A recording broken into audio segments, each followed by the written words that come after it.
রাতভর অবস্থান কর্মসূচি শেষে তিস্তার পাড়ের মানুষের ঘুম ভাঙে ভোরের ট্রেনের হুইসেলে। সকাল ৮টা থেকে জড়ো হয় তিস্তার চরে। জাগোবাহে তিস্তা বাঁচায় স্লোগানে তখন মুখরিত তিস্তা রেল সেতু ও সড়ক সেতুর মাঝখানে চর।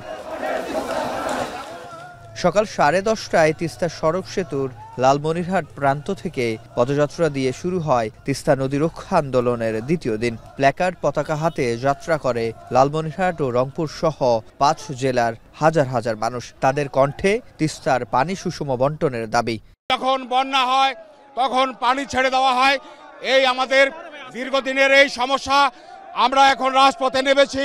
এই তিস্তা পাড়ের দুর্দশা ঘোষণা হোক, তার নদীর তীর রক্ষা করা হোক এবং এখানকার শিল্পাঞ্চল গড়ে তোলা হোক। যে গণজাগরণ সৃষ্টি হয়েছে, এই সৃষ্টিতে আমরা আমাদের দীর্ঘদিনের দাবি আদায় করব। আন্তর্জাতিক নদী হওয়া সত্ত্বেও তিস্তার পানি ইচ্ছে মতো আটকে রাখার অভিযোগ ভারতের বিরুদ্ধে। উত্তরের নারী পুরুষ সকল শ্রেণীর মানুষের কণ্ঠে বৈষম্য দূর করার প্রত্যয়।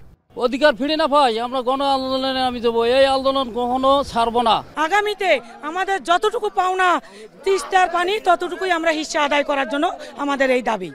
এই আন্দোলনের প্রধান সমন্বয়কারী বিএনপির সাংগঠনিক সম্পাদক আসাদুল হাবিব দুলু বলেন, দাবি আদায় না হওয়া পর্যন্ত ধাপে ধাপে আন্দোলন চলবে।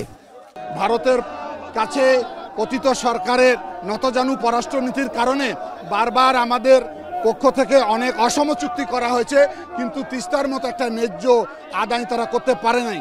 এখন এই জনপদের লোক জেগে উঠেছে, তারা তাদের দাবি আদায়ের জন্য সোচ্চার হয়েছে। অবিলম্বে সেই দাবি মেনে নিয়ে তিস্তার ন্যায্য পানি আমাদেরকে দেয়া হোক। জাগোবাহে তিস্তা বাঁচায় স্লোগান নিয়ে আজকের দ্বিতীয় দিনের মতো এই যে পদযাত্রা, এটি তাদের ন্যায্য হিস্যার দাবিতে, তিস্তা মহাপরিকল্পনা বাস্তবায়নের দাবিতে। এবং তারা যেটি বলছে, যতক্ষণ পর্যন্ত তিস্তা মহাপরিকল্পনা বাস্তবায়ন না হবে ততক্ষণ পর্যন্ত এই আন্দোলন চালিয়ে যাবে। এদিন দুপুর থেকে প্ল্যাকার্ড হাতে মাঝ নদীতে নেমে প্রতিবাদ জানায় উত্তর জনপদের আগ্রাসন বিরোধী সাধারণ মানুষ। উত্তর জনপদের একান্ত নিজের তিস্তার মাঝখানে দাঁড়িয়ে স্লোগান দিতে থাকে তারা। নদীতে ডুব দিয়ে জানান দেয় এই স্রোতধারার মালিকানা তাদের। বিকেল 5টায় তিস্তা পাড়ের জনতার সমাবেশে ভার্চুয়ালি যুক্ত হয়ে বিএনপির ভারপ্রাপ্ত চেয়ারম্যান তারেক রহমান বলেন, তিস্তা ইস্যুতে প্রতিবেশী সুলভ আচরণ করছে না ভারত। এ সময় বিএনপি ক্ষমতায় আসলে তিস্তা মহাপরিকল্পনা বাস্তবায়নের প্রতিশ্রুতি দেন তিনি। যে ভারতের সঙ্গে বাংলাদেশের 54টি যে অভিন্ন নদী, এই নদীর পানির ন্যায্য হিস্সা প্রাপ্তি এটা কোনো কারো করুণার বিষয় নয়, এটা আন্তর্জাতিক আইন অনুযায়ী এটি বাংলাদেশের প্রাপ্য।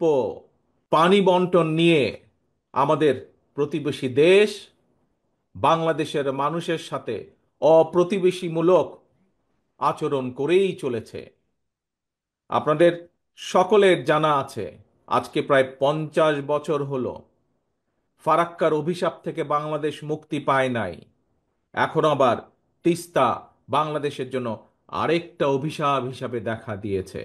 নির্বাচনের জন্য অন্তর্বর্তী সরকারের উপদেষ্টাদের কথার গড়মিলে স্বৈরাচারের পথ সুগম করে দিচ্ছে বলেও অভিযোগ করেন তিনি।